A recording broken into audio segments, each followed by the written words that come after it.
Corona संक्रमण का दौर, उन सबके बीच 20 अगस्त से विधानसभा का सत्र। हालात मुश्किल हैं, चुनौतियां बहुत हैं। संसदीय कार्य मंत्री सुरेश खन्ना जी हमारे साथ हैं। सर, कोरोना संक्रमण के खतरे से निपटने के लिए क्या व्यवस्था की गई है? क्योंकि 2 मंत्री कोरोना के चलते अपनी जान गंवा चुके हैं, कई विधायक भी चपेट में हैं। ऐसे में बहुत अहम हो जाता है विधायकों की सुरक्षा। देखिए, विधायकों की सुरक्षा की दृष्टि से ही ये निर्णय लिया गया है कि वर्तमान माहौल में ये आवश्यक है कि हम उन लोगों को टेस्ट करा के ही विधानसभा के अंदर भेजें। इससे तमाम तरीके की आशंकाओं को निर्मूल किया जा सकता है और इसी उद्देश्य से विधानसभा का छोटा सत्र बुलाया गया है। हम मानसून में बैठते हैं, परंपरागत तरीके से मानसून सत्र नियमावली में भी है और व्यवस्था भी है, तो इसलिए छोटा सत्र होगा और इसमें महत्वपूर्ण विधायी कार्य निपटाए जाएंगे। लेकिन किसी प्रकार की आशंका या संभावना नहीं है कि हम इसको कोरोना को फैलने देंगे। सत्र के माध्यम से हमारी हर कोशिश है, हमने टेस्ट के साथ साथ इंफ्रारेड थर्मामीटर से विधायकों की जो लोग एंट्री करेंगे विधान भवन में, उन लोगों का इंफ्रारेड थर्मामीटर से एक तरीके से प्रिलिमिनरी परीक्षण होगा। थर्मल स्कैनर भी लगा होगा, विधायक सामने से निकलते जाएंगे और वो अपने आप में ये सारी प्रयास इसलिए किए गए हैं कि किसी प्रकार से संक्रमण का फैलाव न हो, क्योंकि अगर जरा भी कोई संक्रमित है तो उसको हम आइसोलेट करेंगे और उसको उसके हिसाब से उसका उपचार भी करेंगे। सर, चूंकि छोटा सत्र है, लेकिन एक जो महत्वपूर्ण विधेयक है, क्षति प्रतिपूर्ति विधेयक, जो पहले ऑर्डिनेंस लाया गया था, क्या वो पेश किया जाएगा और क्या मसौदा उसका? सभी जितने विधायी कार्य हैं वो सब संपन्न होंगे और ये तो समाचार पत्रों में भी आ गया है।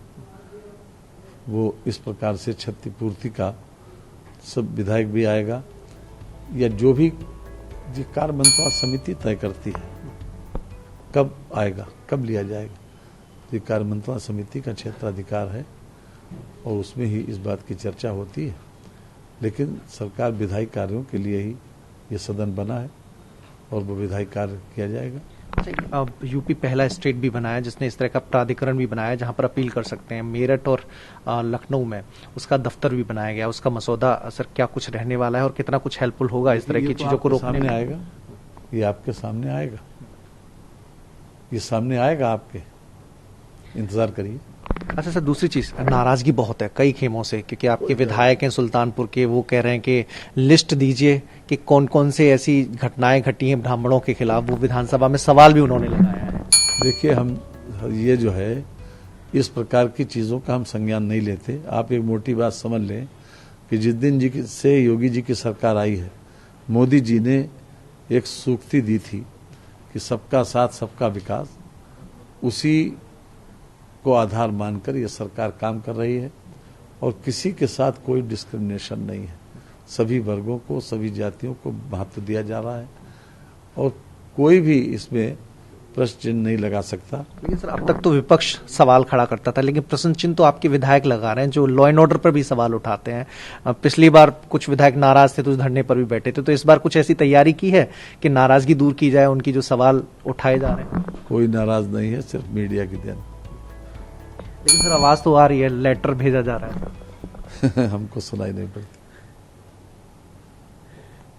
तो सर, ऐसी नाराजगी है या नहीं है? कोई नाराजगी नहीं है ना, मैंने कहा ना, सिर्फ मीडिया की देन है। तो सुरेश खन्ना बता रहे हैं कि नाराजगी नहीं है, लेकिन कुछ विधायक ऐसे हैं जो लॉ एंड ऑर्डर पर सवाल खड़ा कर रहे हैं और कुछ विधायक ऐसे हैं जिनका कहना है कि ब्राह्मणों को निशाना बनाया जा रहा है।